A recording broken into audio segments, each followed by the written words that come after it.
नमस्कार दोस्तों, कास क्लासेज में मैं चंद्रहास एक बार फिर से आप सभी का हार्दिक स्वागत करता हूं। कास क्लासेज के अंतर्गत जो हमने हरियाणा जीके सीरीज चलाई है वो आपको अच्छे तरीके से पसंद भी आ रही होगी। कास क्लासेज के अंतर्गत जो हमारा लास्ट पॉइंट था, लास्ट टॉपिक था, लास्ट विषय था, वो जींद डिस्ट्रिक्ट के बारे में हम जान रहे थे। जींद का हमने भाग 1 पढ़ा था, हार्ट ऑफ हरियाणा के नाम से जिसे जानते हैं जींद को, उसका भाग 1 पढ़ा था। आज उसी के अंतर्गत हम जींद का भाग 2 करेंगे और जींद के जितने भी क्वेश्चन बचे हुए हैं, जींद के प्रसिद्ध मेले, सबसे प्रसिद्ध मंदिर, जींद के प्रसिद्ध गुरुद्वारे, प्रसिद्ध मजारे, प्रसिद्ध तीर्थ स्थल, अन्य महत्वपूर्ण पर्सन और महत्वपूर्ण व्यक्ति जींद से कौन कौन है, कौन कौन से क्षेत्र में उनका योगदान रहा है, इन सभी का डिस्कशन इस वीडियो के अंदर करेंगे। मंदिरों से संबंधित, गुरुद्वारों से संबंधित, मेलों से संबंधित, प्रमुख तीर्थ स्थलों से संबंधित काफी मात्रा में एचएसएससी वाला पर्सन आपसे पूछता है। आपको भी इस चीज का पता है क्योंकि आपने भी पहले एग्जाम्स एचएसएससी के या हरियाणा से संबंधित कोई भी एग्जाम दे रखा होगा, तो आपको पता है कि एचएसएससी वाला किस प्रकार से पर्सन आपसे करेगा। चलिए, जींद का भाग 1 हम कर चुके हैं। यदि आपने जींद का भाग 1 नहीं देखा है तो हमारी प्लेलिस्ट के अंदर जाइएगा, वहां पर भाग 1 देख लीजिएगा। आज हम जो बात करेंगे वो जींद के भाग 2 की बात करेंगे। अच्छे तरीके से उन पॉइंटों को समझेंगे और अच्छे तरीके से पढ़ेंगे। चलिए, जींद के भाग 2 की शुरुआत करते हैं।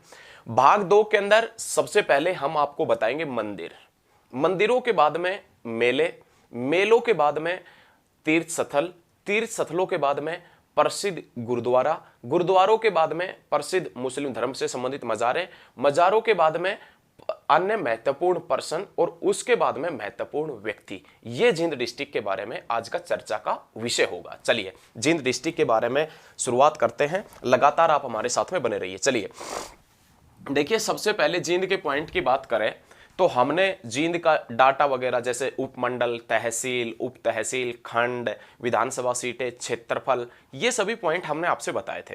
उसके बाद में हमने जींद से जितने भी दिनांक से संबंधित क्वेश्चन निकलते हैं वो सभी बताए थे। एक क्वेश्चन हम जिसका डिस्कशन कर रहे थे, एक हुआ था विद्रोह, बलियाली का विद्रोह। जींद के अंदर पहली वीडियो के अंदर बताया था बलियाली का विद्रोह 1835 के अंदर, लेकिन उस समय हमने बताया था कि एक लाडवा का विद्रोह भी हुआ था।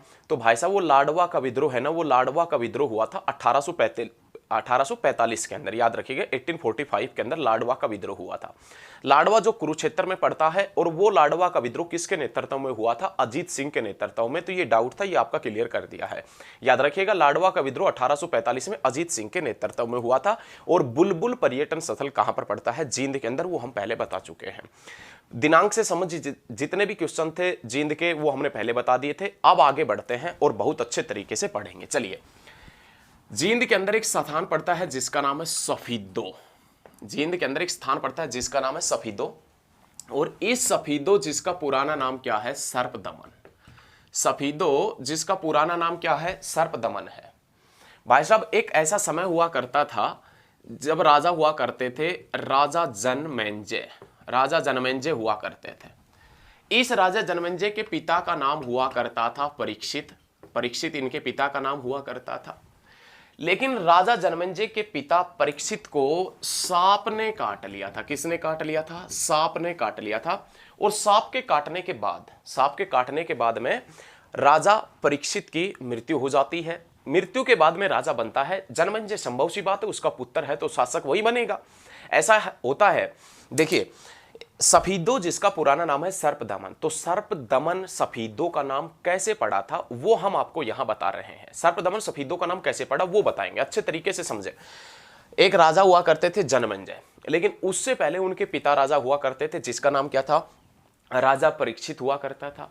लेकिन राजा परीक्षित को सांप ने काट लिया था, और सांप के काटने के पश्चात राजा परीक्षित की हो जाती है डेथ। सांप ने जब काटा था तो राजा परीक्षित की डेथ हो गई। अब डेथ हो गई तो भाई साहब राजा कौन बनता है? राजा जनमेंजय बनता है। कौन बनता है? उसका पुत्र बनता है, जनमेंजय बनता है। अब राजा जनमेंजय ने भाई साहब इलाके में ऐलान कर दिया कि जितने भी आपको सांप दिखे ना, उन सांपों को पकड़ कर लेकर आओ। राजा जनमेंजय ने यह ऐलान कर दिया कि आपको जितने भी इलाके में सांप देखे उन सभी को पकड़ कर लेकर आओ। और वहां पर जहां पर ये सांप वगैरह ने काटा था परीक्षित को, वहां पर एक बहुत बड़ा यज्ञ का आयोजन किया गया। और यज्ञ का आयोजन किसने किया था? राजा जनमेजय ने किया था यज्ञ का आयोजन। और उस यज्ञ के अंदर सांपों की आहुति दी गई थी और उसी के बाद में इस स्थान का नाम सर्प दमन पड़ा था। और उस सर्प दमन को वर्तमान में किस नाम से जानते हैं? सफीदों के नाम से जानते हैं। एक बार फिर से रिपीट करेंगे, बहुत अच्छे तरीके से, सटीक तरीके से आपके समझ में बैठेगा, दिल और दिमाग में नोट कर लीजिए। चलिए स्टूडेंट, क्वेश्चन है सर्प दमन का वर्तमान में नाम क्या है? सफीदों। सफीदों का पुराना नाम क्या है? सर्प दमन। एक टाइम हुआ करते थे राजा परीक्षित। राजा परीक्षित को भाई साहब सांप ने काट लिया था और सांप ने काटने के पश्चात उनकी हो गई थी डेथ। डेथ होने के बाद में राजा बनते हैं राजा जनमेजय, राजा बनते हैं। और राजा जनमेजय के राजा बनने के बाद में जिस स्थान पर इसके पिता को सांप ने काटा था, उसी स्थान के ऊपर एक बहुत बड़ा यज्ञ का आयोजन किया गया था। और उस यज्ञ के अंदर, यज्ञ से पहले आसपास के इलाके में यह ऐलान कर दिया गया था कि जितने भी आपको इलाके में सांप दिखे, सभी सांपों को पकड़ कर लेकर आओ। अब भाई साहब लोग बाग सभी सांप पकड़ कर लेकर आ गए। बहुत बड़े यज्ञ का आयोजन किया गया और उस यज्ञ के अंदर सांपों की आहुति दी गई थी। किसकी आहुति दी गई थी? सांपों की। और इसी कारण इस स्थान का नाम क्या पड़ा था? सर्प दमन पड़ा था। और इस सर्प दमन को वर्तमान में किस नाम से जानते हैं? तो आप याद रखिएगा, सफीदों के नाम से जानते हैं। ये वही सफीदों है जब 1943 में सफीदों से कायाकल्प समाचार पत्र निकला था। 1943 में सफीदों जींद से कायाकल्प समाचार पत्र निकला था, ये आपने याद रखना है। कुरुक्षेत्र से धर्मक्षेत्र समाचार पत्र निकला था 1943 में, और अंबाला से सनातन धर्म समाचार पत्र निकला था 1943 के अंदर। बहुत अच्छे, चलिए आगे बढ़ते हैं। उसके बाद में नाम आता है जो जींद डिस्ट्रिक्ट जो आप पढ़ रहे हैं, इस जींद के अंदर जो प्रसिद्ध मंदिर वगैरह है उनका जिक्र हम करेंगे। तो सबसे पहले कौन सा मंदिर आता है? तो उसमें नाम आता है जयंती देवी मंदिर। कौन से मंदिर का नाम आता है? जयंती देवी मंदिर। जयंती देवी मंदिर के पॉइंट की बात करें तो सबसे पहला पॉइंट आता है महाभारत कालीन मंदिर है। महाभारत कालीन मंदिर है। कौन सा? जयंती देवी मंदिर। देखिए, जयंती देवी मंदिर के कारण ही जींद का उपनाम पड़ा था जयंती देवी नगर। लेकिन जयंती देवी मंदिर आपने पढ़ा है महाभारत कालीन है। और ये जयंती देवी मंदिर किसने बनवाया था? तो आपने याद रखना है, पांडवों ने। किसने बनवाया था? पांडवों ने अपनी महाभारत विजय के उपलक्ष्य में एक मंदिर बनवाया था युद्ध से पहले। पांडवों ने युद्ध से पहले ही महाभारत विजय के उपलक्ष्य में एक मंदिर बनवा दिया था और उस मंदिर का नाम क्या था? जयंती देवी मंदिर, जो महाभारत कालीन है। और कहां पर पड़ता है? जींद के अंदर पड़ता है। बहुत अच्छे से याद रखना है। चलिए आगे बढ़ते हैं। अगला क्वेश्चन है हटकेश्वर मंदिर। हटकेश्वर मंदिर के पॉइंट की बात करें तो आपने ये याद रखना है कि यह मंदिर है, यह एक ग्राम हट में पड़ता है। यह मंदिर एक ग्राम हट में पड़ता है। और ये ग्राम हट या ये मंदिर भी कौन से काल का बताया गया है? महाभारत काल का बताया गया है। या ये जो ग्राम हट है ये कौन से काल का है? महाभारत कालीन है। तो ये चीज याद रखिएगा, हटकेश्वर मंदिर है, ये ग्राम हट में पड़ता है और ग्राम हट को महाभारत कालीन बताया गया है। बहुत अच्छे, चलिए आगे बढ़ते हैं। उसके बाद में नेक्स्ट पॉइंट आता है बाबा राम राय मंदिर। बाबा राम राय मंदिर, ये मंदिर है, ये राम राय हद गांव के अंदर पड़ता है। राम राय हद गांव के अंदर पड़ता है। कौन सा मंदिर? बाबा राम राय मंदिर। ये मंदिर किस लिए प्रसिद्ध है? राम राय मंदिर कौन से डिस्ट्रिक्ट में पड़ता है? ये तो आपको पता चल गया है, राम राय मंदिर पड़ता है जींद के अंदर। लेकिन ये मंदिर किस लिए प्रसिद्ध है, क्यों महत्वपूर्ण है, एग्जाम की दृष्टि से किस लिए महत्वपूर्ण है ये मंदिर? तो आपने याद रखना है, यहां पर भगवान परशुराम ने एक यज्ञ का आयोजन किया था। भगवान परशुराम ने एक यज्ञ किया था। कौन से मंदिर के पास में? कौन से मंदिर में? बाबा रामराय मंदिर के अंदर। जहां पर बाबा रामराय मंदिर बना है वहां पर भगवान परशुराम ने एक यज्ञ का आयोजन किया था। और उस यज्ञ को करने के पश्चात भगवान परशुराम ने इस स्थान के ऊपर 5 तालाबों का निर्माण भी करवाया था। तो ये क्वेश्चन आपने बहुत अच्छे तरीके से दिमाग में बैठाना है कि राम राय मंदिर जहां पर है जींद के अंदर, वहां पर भगवान परशुराम ने एक यज्ञ किया था और यज्ञ करने के पश्चात में 5 तालाबों की नींव भी रखी थी, 5 तालाबों का निर्माण भी करवाया था भगवान परशुराम ने। लेकिन यहां से एक क्वेश्चन आपके माइंड में, दिल और दिमाग में रहना चाहिए। यदि भारत का इकलौता भगवान परशुराम मंदिर आपसे पूछे, भारत का इकलौता भगवान परशुराम मंदिर पूछे, तो वो आप बताएंगे जींद में। लेकिन भगवान परशुराम सर्वधर्म मंदिर जगाधरी यमुनानगर के अंदर पड़ता है। याद रखिएगा, बहुत अच्छे से याद रखना है। भगवान परशुराम सर्वधर्म मंदिर जगाधरी यमुनानगर के अंदर पड़ता है, लेकिन इकलौता पूरे भारत के अंदर यदि भगवान परशुराम का मंदिर पूछे तो जींद के अंदर पड़ता है, हरियाणा की मिल्क सिटी के अंदर पड़ता है, हरियाणा के हरदे के अंदर पड़ता है, हरियाणा की दूध नगरी के अंदर पड़ता है, ये याद रखना है। उसके बाद में जो नाम आता है वो बहुत अच्छे मंदिर का नाम आएगा। उसके बाद में नाम आता है भूतेश्वर मंदिर। भूतेश्वर मंदिर, देखिए क्लास बड़ी शांतिपूर्वक तरीके से चलेगी, आपको समझ में आएगा, एक एक पॉइंट आप नोट करते हुए चलिएगा। शांतिपूर्वक माहौल से बिल्कुल क्लास, किसी प्रकार का कोई डिस्टर्ब नहीं होगा क्लास के अंदर, किसी प्रकार का कोई और बातचीत नहीं होगी, बस सिर्फ और सिर्फ पढ़ाई से संबंधित बातचीत करेंगे। अगला मंदिर है भूतेश्वर मंदिर। काफी बार एग्जाम में पूछा गया है, तो कहां पर पड़ता है? जींद के अंदर। साधारण सी बात है, जींद डिस्ट्रिक्ट पढ़ रहे हैं तो जींद के अंदर ही पड़ेगा। कौन सा मंदिर? भूतेश्वर मंदिर। लेकिन प्यारे बच्चों, आपने ये याद रखना है, भूतेश्वर मंदिर किसने बनवाया था? तो एक टाइम ऐसा था कि राजा रघुवीर सिंह राजा हुआ करते थे। राजा रघुवीर सिंह ने एक महल बनवाया था। राजा रघुवीर सिंह ने एक महल बनवाया था। इस महल को वर्तमान में किस नाम से जानते हैं? रानी के तालाब के नाम से जानते हैं। इस महल को वर्तमान में किस नाम से जानते हैं? रानी के तालाब के नाम से जानते हैं। लेकिन हुआ क्या कि एक ऐसा समय आया जब राजा रघुवीर सिंह की पत्नी ने इस तालाब के बीचों बीच, रानी के तालाब के बीचों बीच एक मंदिर बनवाया, और उस मंदिर को वर्तमान में किस नाम से जानते हैं? भूतेश्वर मंदिर के नाम से। देखिए, भूतेश्वर मंदिर का एक पॉइंट फिर से समझे, बहुत अच्छा पॉइंट है, एग्जाम की दृष्टि से इंपॉर्टेंट है और आपको आना चाहिए, एक एक पॉइंट आपका क्लियर होना चाहिए। भूतेश्वर मंदिर क्वेश्चन पूछेगा तो बता देंगे जींद के अंदर।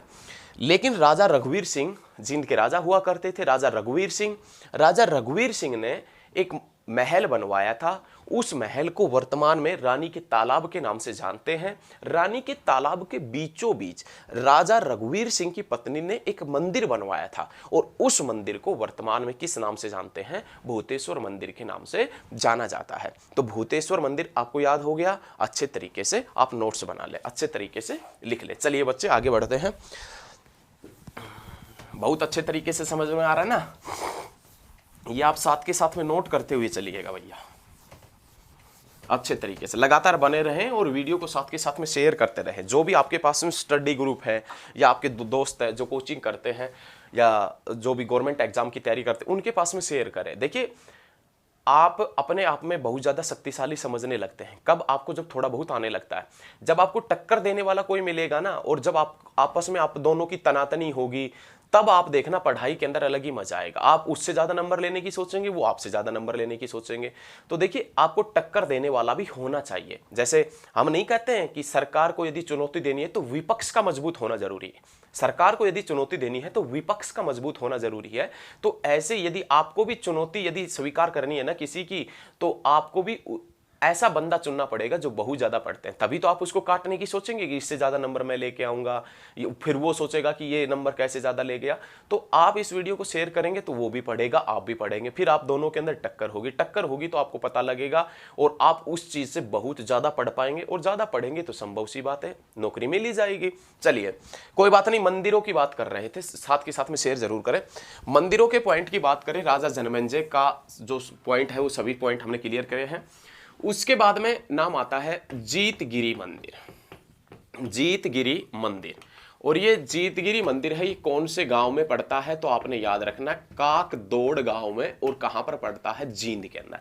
जीतगिरी मंदिर काकदोड़ गांव के अंदर पड़ता है, और कहां पर पड़ता है? जींद के अंदर पड़ता है। चलिए, उसके बाद में नाम आता है नागेश्वर महादेव मंदिर। नागेश्वर महादेव मंदिर कहां पर पड़ता है? तो आपने याद रखना है, बहुत अच्छा क्वेश्चन है, जींद के अंदर पड़ता है। उसके बाद में नाम आता है नागछेत्र मंदिर। सॉरी, ये जींद में नहीं भाई, सफीदों के अंदर ये जो मंदिर पड़ता है, ये कहां पर पड़ता है? सफीदों के अंदर। और सफीदों कहां है? जींद के अंदर। तो जींद हमने बताया था, तो वो भी कोई गलत नहीं है। नागेश्वर महादेव मंदिर आपसे पूछता है तो नागेश्वर महादेव मंदिर पड़ता है, ये कहां पर पड़ेगा? सफीदों के अंदर। सफीदों कहां है? जींद में, एक ही बात है। लेकिन नागछेत्र महादेव मंदिर पूछे तो वो भी कहां पर बताएंगे? सफीदों के अंदर। उसके बाद में नाम आता है नागदामिनी देवी माता का मंदिर। देवी माता का मंदिर, नागदामिनी देवी माता का मंदिर, ये भी कहां पर पड़ता है, सफीदो जींद के अंदर पड़ता है। और उसके बाद में जो जींद का लास्ट मंदिर है वो कौन सा पड़ता है, तो आपने याद रखना है हंस मंदिर। हंस मंदिर पड़ता है, जींद का हंस मंदिर पड़ता है। और ये हंस मंदिर कौन से गांव के अंदर पड़ता है, तो याद रखिएगा एक गांव जिसका नाम है इक्कास गांव, जिसका नाम क्या है, इक्कास गांव। ऐसा बताया गया है कि राजा इक्ष्वाकु की नगरी हुआ करती थी इक्कास। ये जो हंस मंदिर पड़ता है जींद के इक्कास गांव के अंदर, वो राजा इक्ष्वाकु की नगरी हुआ करती थी। ये क्वेश्चन, ये पॉइंट है ना, ये आपने इसी के नीचे लिखना है। राजा इक्ष्वाकु की नगरी कौन सी होती थी, इक्कास गांव। राजा इक्ष्वाकु की नगरी कौन से डिस्ट्रिक्ट में, कौन से जिले में होती थी, तो आप बताएंगे जींद जिले के अंदर। कहां पर, जींद के अंदर। समझ में आ रहा है ना, अच्छे से समझ में आ रहा है। चलिए आगे बढ़ते हैं। तो बच्चा लोग ये आपने सभी ने याद रखना है, अच्छे तरीके से पढ़ना है। अच्छे तरीके से पढ़ेंगे तो कोई दिक्कत नहीं आएगी। अब की बार हरियाणा के अंदर एग्जाम आपको क्लियर करना है, नहीं। चलिए आगे बढ़ते। अब हम बात करेंगे जो मेले वगैरह हैं उनके पॉइंट की बात करेंगे। जींद के अंदर कौन कौन से मेले लगते हैं उनके पॉइंट की बात करेंगे, जो एग्जाम की दृष्टि से काफी ज्यादा महत्वपूर्ण है, वो देखेंगे। चलिए सबसे पहले नाम आता है, पहला मेला कौन सा लगता है, तो आपने याद रखना है धमतान साहिब मेला। कौन सा मेला लगता है, धमतान साहिब मेला लगता है। धमतान साहिब से ही पता चल रहा है कि यह मेला शायद सिखों से संबंधित हो सकता है, लेकिन यह मेला अमावस्या को लगता है, ये आपने याद रखना है।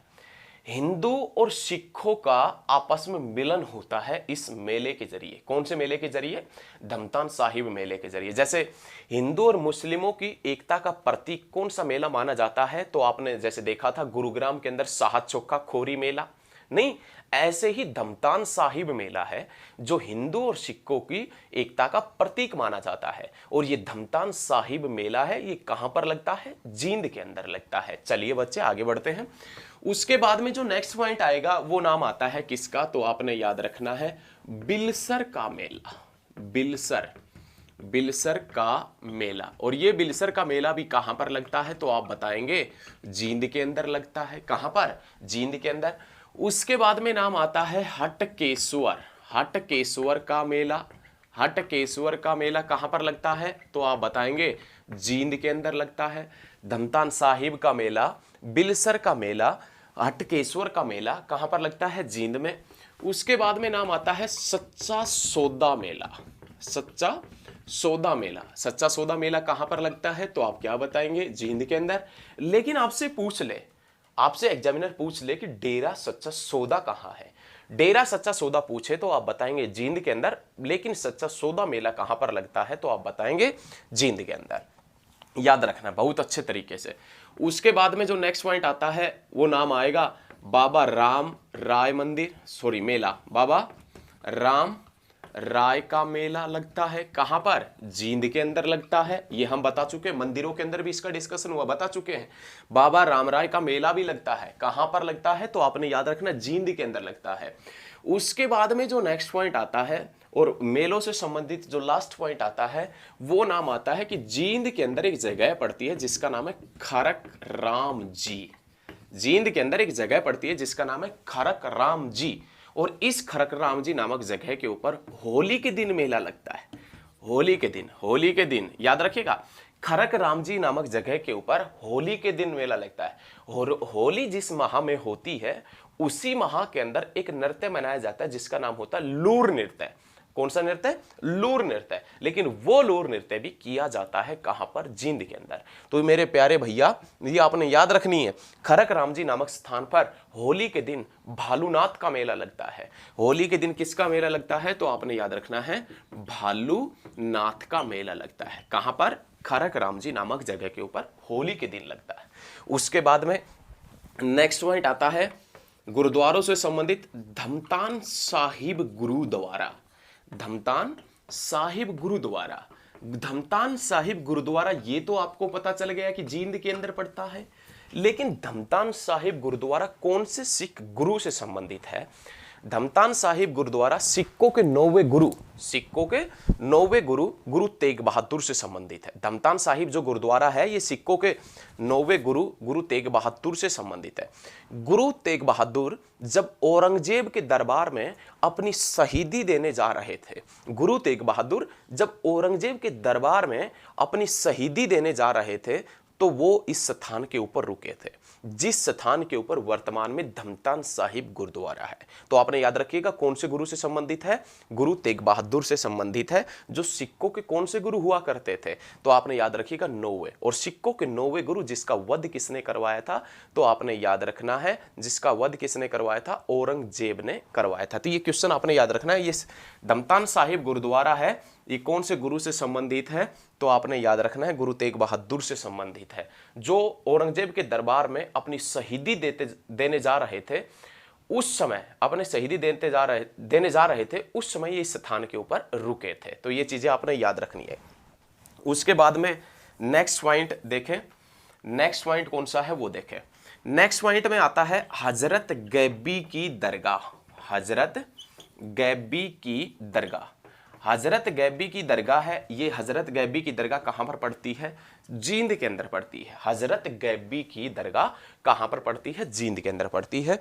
अब देखें कि एक बार बोर्ड को और साफ कर देते हैं, उसके बाद में सुलटा देंगे, जींद डिस्ट्रिक्ट को खत्म कर देंगे, नहीं हो जाएगा, निपट जाएगा जींद डिस्ट्रिक्ट एक बार साफ करने के बाद में। अब बचते हैं जींद के प्रमुख तीर्थ स्थल और महत्वपूर्ण पर्सन, जो काफी इंपॉर्टेंट पर्सन बचे हुए हैं। और उसके बाद में नाम आता है महत्वपूर्ण व्यक्ति, जींद से कौन कौन है, उन सभी का डिस्कशन करेंगे।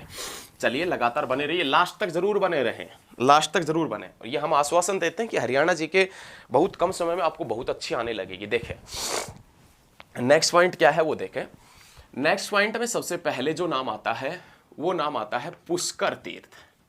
पुष्कर तीर्थ, भाई पुष्कर तीर्थ कहां पर पड़ता है, तो आप बताएंगे जींद के अंदर पड़ता है। कहां पर पड़ता है, जींद के अंदर। ऐसा बताया गया है कि ये पहले एक गांव हुआ करता था पोंकरी खेड़ी, एक गांव हुआ करता था पोंकरी खेड़ी, और उस पोंकरी खेड़ी के अंदर क्या पड़ता था, पुष्कर तीर्थ, जींद के अंदर। या पोंकरी खेड़ी गांव को ही वर्तमान में किस नाम से जानते हैं, पुष्कर तीर्थ के नाम से, जो कहां पर पड़ता है, जींद के अंदर पड़ता है। अब संभव सी ये बात है, क्वेश्चन ये पूछेगा कि पुष्कर तीर्थ कहां पर है, तो आपना एक क्वेश्चन आपने सही कर दिया कि जींद के अंदर पड़ता है। लेकिन दूसरा क्वेश्चन ये पूछ सकता है कि ऐसा तीर्थ है, ऐसा सरोवर जहां पर ब्रह्मा विष्णु और महेश की आराधना पूरी होती है स्नान करने से, तो आपने याद रखना पुष्कर तीर्थ हरियाणा का एक ऐसा सरोवर है जिसमें यदि आपने स्नान कर लिया तो ब्रह्मा विष्णु और महेश की आराधना पूरी हो जाती है। और ब्रह्मा विष्णु और महेश की आराधना पूरी कहां पर होती है, कौन से सरोवर में, कौन से तीर्थ पर स्नान करने से होती है, तो आप बताएंगे पुष्कर तीर्थ में स्नान करने से। कहां पर, पुष्कर तीर्थ में स्नान करने से। चलिए बच्चे आगे बढ़ते हैं। अगला जो प्रश्न है, अगला जो तीर्थ स्थल है वो कौन सा है वो देखें। अगला जो तीर्थ स्थल पड़ता है वो पड़ता है ढूंढू तीर्थ। ढूंढू तीर्थ, ढूंढू तीर्थ भी अपने आप में बहुत ज्यादा इंपॉर्टेंट है। क्यों इंपॉर्टेंट है कि ढूंढू तीर्थ में महाभारत का एक वाक्य का वर्णन मिलता है, महाभारत का वर्णन मिलता है ढूंढू तीर्थ के ऊपर। महाभारत युद्ध के समय में दुर्योधन, महाभारत युद्ध के समय में दुर्योधन ढूंढू तीर्थ में छिप गया था। दुर्योधन इस स्थान के ऊपर छिप गया था, लेकिन दुर्योधन को ढूंढ निकाला था, दुर्योधन को देख लिया था, दुर्योधन को ढूंढकर मार दिया था, किसने, भीम ने। तो आपने याद रखना ढूंढू तीर्थ जहां पर दुर्योधन छिपा था महाभारत युद्ध के समय में, और दुर्योधन को ढूंढ निकाला था भीम ने, और भीम ने उसके बाद में इसका वध कर दिया था। ये सभी लिखा हुआ है अभिज्ञान शाकुंतलम में। इन सभी का वर्णन मिलता है अभिज्ञान शाकुंतलम में। ऐसा लिखा हुआ है किसमें, अभिज्ञान शाकुंतलम में। और अभिज्ञान शाकुंतलम किसने लिखी थी, तो आपने याद रखना कालिदास ने लिखी थी। किसने लिखी थी, कालिदास ने। बहुत अच्छे। चलिए अगले पॉइंट की तरफ बढ़ते हैं। उसके बाद में नाम आता है बरहा तीर्थ। बरहा तीर्थ, बरहा तीर्थ भी कहां पर पड़ता है, जींद के अंदर पड़ता है। ऐसा माना जाता है कि यहां पर भगवान विष्णु ने बरहा अवतार लिया था। ऐसा माना जाता है कि यहां पर भगवान विष्णु ने बरहा अवतार लिया था। उसके बाद में नाम आता है यक्षिणी तीर्थ। यक्षिणी तीर्थ, यक्षिणी तीर्थ कौन से गांव के अंदर पड़ता है, तो आप बताएंगे दिखनी खेड़ा। दिखनी खेड़ा गांव के अंदर पड़ता है, दिखनी खेड़ा गांव के अंदर पड़ता है यक्षिणी तीर्थ। उसके बाद में नाम आता है हंस हेडर तीर्थ। हंस हेडर तीर्थ जो कहां पर पड़ता है, तो आप बताएंगे जींद के अंदर पड़ता है। ऐसा माना जाता है कि यहां पर भगवान ब्रह्मा है वो हंस की सवारी करते हुए आए थे। ऐसा माना जाता है कि यहां पर भगवान ब्रह्मा हंस की सवारी करते आए थे और उस स्थान को किस नाम से जाना जाता है, हंस हेडर तीर्थ के नाम से जाना जाता है, जो कहां पर पड़ता है, जींद के अंदर पड़ता है। उसके बाद में नाम आता है खांडा तीर्थ। उसके बाद में किसका नाम आता है, खांडा तीर्थ का नाम आता है, और ये भी कहां पर पड़ता है, जींद के अंदर पड़ता है। उसके बाद में किसका नाम आता है, तो आपने याद रखना है मुंजावत तीर्थ है। उसके बाद में किसका नाम आता है, मुंजावर तीर्थ, और ये मुंजावत तीर्थ भी कहां पर पड़ता है, जींद के अंदर पड़ता है। ऐसा बताया गया है कि जो मुंजावत तीर्थ जींद के अंदर है, यहां पर कोई व्यक्ति एक रात रुककर, यदि एक रात रुककर व्रत वगैरह कर लेता है, एक रात रुककर उपवास रख लेता है, व्रत कर लेता है, तो उसको भगवान श्री गणेश का जो घर है वो प्राप्त होता है, भगवान श्री गणेश का आवास प्राप्त होता है, ऐसा बताया गया है। मुंजावत तीर्थ पड़ता है, ये जींद के अंदर पड़ता है, आगे भी हमने तीर्थ लिख दिया, जींद में पड़ता है। ऐसा बताया गया है कि ये भगवान महादेव से संबंधित है। दूसरा ऐसा भी बताया गया है कि यदि यहां पर कोई व्यक्ति एक रात ठहरकर व्रत कर लेता है, उपवास कर लेता है, तो ये याद रखिएगा उसको भगवान श्री गणेश का आवास प्राप्त होता है, ऐसा बताया गया है। उसके बाद में नाम आता है पांडु पिंडारा तीर्थ। पांडु पिंडारा तीर्थ, पांडु पिंडारा तीर्थ है, ये कहां पर पड़ता है, जींद में। ये तो सबसे ज्यादा इंपॉर्टेंट है, पांडु पिंडारा तीर्थ। यहां पर पांडवों ने अपने पूर्वजों को पिंड दान दिया था। यहां पर पांडवों ने अपने पूर्वजों को पिंड दान दिया था, और वो पिंड दान कब दिया था, तो अमावस्या को दिया था। और अमावस्या कौन सी हुआ करती थी, तो आपने याद रखना सोमवती अमावस्या। कौन सी हुआ करती थी, सोमवती अमावस्या। पांडवों ने अपने पूर्वजों को पिंड दान दिया, सोमवती अमावस्या को दिया, और सोमवती अमावस्या को दान दिया था। और पांडु पिंडारा तीर्थ स्थल के ऊपर जो कहां पर पड़ता है, जींद के अंदर। लेकिन इसी के साथ में अपना एक पॉइंट और याद रखना है बच्चा लोग, आपने ये पॉइंट याद रखना है कि जो पांडु पिंडारा तीर्थ स्थल है किस लिए प्रसिद्ध, आपको ये पता चल गया कि यहां पर पांडवों ने अपने पूर्वजों को पिंडदान दिया था। लेकिन आपने ये भी याद रखना है कि वो पिंडदान सोमवती अमावस्या को दिया था, और सोमवती अमावस्या का वेट, इंतजार पांडवों ने 12 साल तक किया था। 12 साल के बाद में सोमवती अमावस्या आई थी, उसके बाद पांडवों ने पिंडदान दिया था। तो याद रखिएगा 12 साल के इंतजार करने के पश्चात पांडवों ने अपने पूर्वजों को पिंडदान दिया पांडु पिंडारा नामक जगह के ऊपर। उसके बाद में जो नाम आता है उसमें नाम आता है अश्वनी कुमार तीर्थ। अश्वनी कुमार जो तीर्थ है वो कहां पर पड़ता है, तो आप याद रखिएगा जींद के अंदर। तो सभी तीर्थ स्थल है जींद के, वो हमने बताए हैं, आपने नोट भी किए हैं और साथ के साथ में आप नोट भी कर रहे हैं। अश्वनी कुमार जो तीर्थ है ये जींद में, खांडा तीर्थ जींद में, यक्षिणी तीर्थ जींद में, हंस हेडर तीर्थ भी कहां पर पड़ता है, जींद के अंदर पड़ता है। चलिए बच्चा लोग आगे बढ़ते हैं। अगला जो पॉइंट है वो क्वेश्चन आता है रामायण से संबंधित जो श्लोकांकित फलक है, रामायण से संबंधित जो श्लोकांकित फलक है, श्लोकांकित फलक वो कहां से प्राप्त हुए हैं, तो आप बताएंगे नचार खेड़ा से। रामायण से संबंधित अभिलेख या रामायण से संबंधित लिखे हुए पट अभिलेख या रामायण से संबंधित श्लोक अंकित फलक, श्लोकांकित फलक है वो कहां से प्राप्त हुए, नचार खेड़ा। और नचार खेड़ा कहां पर पड़ता है, जींद के अंदर पड़ता है। बहुत अच्छा पॉइंट है, ये याद रखिएगा। उसके बाद में नेक्स्ट जो पर्सन आपने नोट करना है, अगला पॉइंट है वो क्या नोट करना है, हरियाणा का ऐसा जिला, हरियाणा का एकमात्र ऐसा जिला जिसके अधिकतर गांवों के नाम, जिसके अधिकतर गांवों के नाम संगीत के 7 स्वरों के नाम पर है। हरियाणा का ऐसा जिला जिसके अधिकतर गांवों के नाम संगीत के 7 स्वरों के ऊपर है, तो वो कौन सा आएगा, जींद आएगा, ये याद रखना है। जींद का एक गांव पड़ता है इट्टल कला, जींद का एक गांव पड़ता है जिसका नाम क्या है, इट्टल कला। इस इट्टल कला गांव से 4000 साल पुरानी एक दीवार मिली है। जींद के इट्टल कला गांव से 4000 साल पुरानी एक दीवार भी मिली है, ये भी पॉइंट आपने नोट करना है।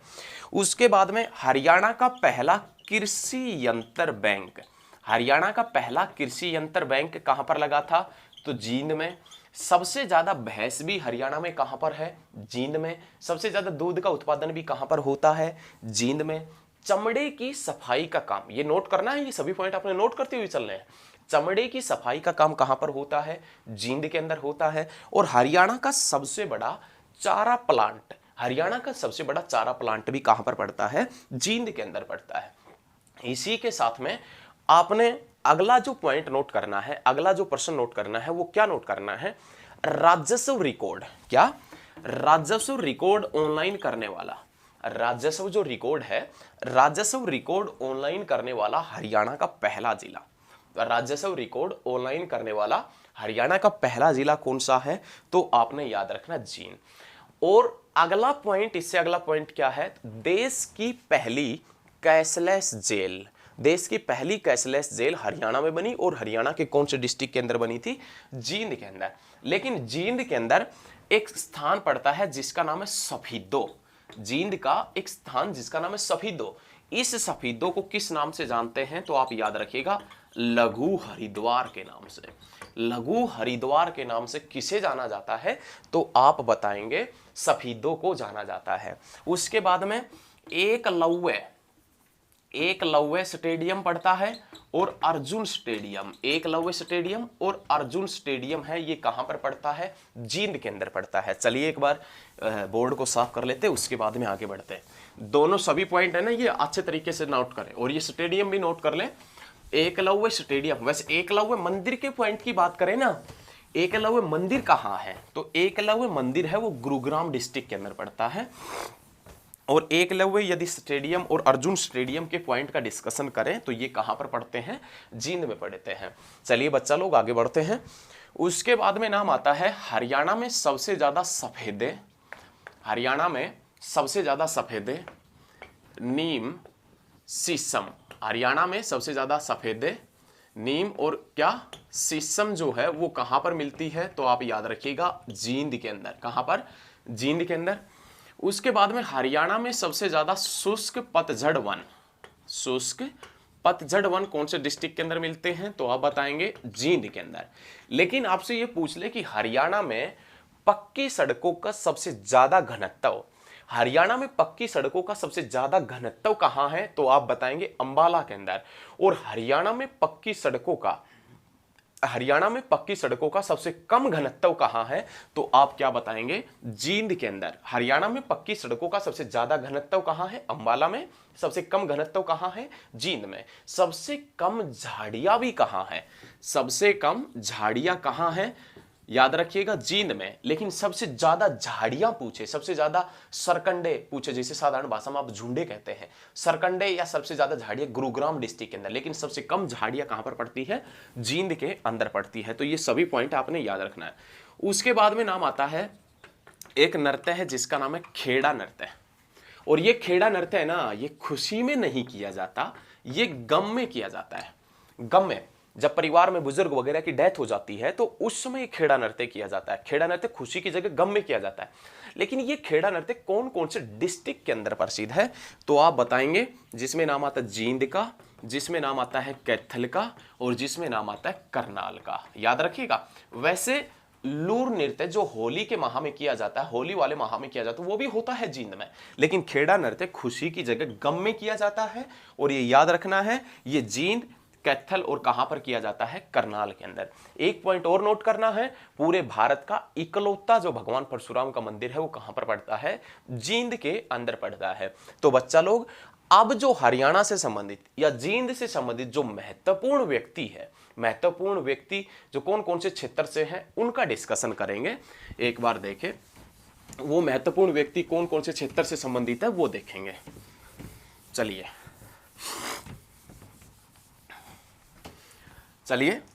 अब जो महत्वपूर्ण व्यक्ति है उसमें नाम आता है सबसे पहले स्वतंत्रता सेनानी, स्वतंत्रता सेनानी। और ये स्वतंत्रता सेनानी कौन थे? तो आपने याद रखना पंडित अमीलाल। स्वतंत्रता सेनानी जो पंडित अमीलाल है ये कहां से थे? तो आपने याद रखना है कहां से हुआ करते थे? जींद से। स्वतंत्रता सेनानी पंडित अमीलाल का संबंध कहां से है? जींद से। उसके बाद में नाम आता है कमला शर्मा, आकाशवाणी की प्रथम महिला गायिका। ये याद रखना आपने। आकाशवाणी जो है, आकाशवाणी की प्रथम महिला गायिका कौन थी? कमला शर्मा हुआ करती थी। ये कमला शर्मा कौन से डिस्ट्रिक्ट से थी? तो आपने याद रखना जींद डिस्ट्रिक्ट से हुआ करती थी। उसके बाद में नाम आता है कविता दलाल, कविता दलाल पूरे भारत की पहली महिला WWE रेसलर, WWE खेलने वाली पूरे भारत की महिला कौन सी है? कविता दलाल है। कविता दलाल कौन से डिस्ट्रिक्ट से है, कौन से जिले से है? तो आप बताएंगे हर्ट ऑफ हरियाणा से, हरियाणा के हरदे से है। और हरियाणा का हरदे कौन सा है? जींद है। उसके बाद में नाम आता है उषा पंडित। उषा पंडित का नाम आता है। उषा पंडित किससे संबंधित है? अभिनय से संबंधित है। और इन्होंने अभिनय कौन सी फिल्म में किया है? तो पनघट फिल्म में। याद रखिएगा, पनघट फिल्म में अभिनय करने वाली उषा पंडित का संबंध भी कहां से है? जींद से है। उसके बाद में नाम आता है यजुवेंद्र चहल का। यजुवेंद्र चहल, ये तो सभी जानते हैं, ये तो सभी जानते हैं, जो क्रिकेट प्रेमी है वो तो जानेंगे ही जानेंगे। यजुवेंद्र चहल है। इस यजुवेंद्र चहल का जो संबंध है वो कहां से है? तो आप बताएंगे जींद से। और उसके बाद में जींद डिस्ट्रिक्ट का जो लास्ट पॉइंट है, अंतिम जो पॉइंट है जींद का, वो लास्ट पॉइंट क्या है? तो आपने याद रखना है, हरियाणा के अंदर एक गायक है, हरियाणा के अंदर एक गायककार है जिसका नाम है केडी, कुलबीर धनोदा। वो जो केडी है, वो केडी भी कहां से है? जींद से है। ये सभी पॉइंट आपने नोट करने हैं, अच्छे तरीके से लिखने हैं। आशा करते हैं कि ये वीडियो आपको पसंद आई होगी। पहले भी हमारी वीडियो देख रहे हैं वो भी पसंद आ रही होगी। और सभी डिस्ट्रिक्ट, सभी जिले अच्छे तरीके से पढ़ने के लिए नीचे दिए गए लिंक पर क्लिक करें, हमारे चैनल को सब्सक्राइब करें और वीडियो को ज़्यादा से ज़्यादा शेयर करें, ज़्यादा से ज़्यादा स्टडी ग्रुप में फैलाएं और लगातार हमारे साथ में बने रहिए। धन्यवाद। मिलते हैं बहुत जल्द नेक्स्ट क्लास में। धन्यवाद।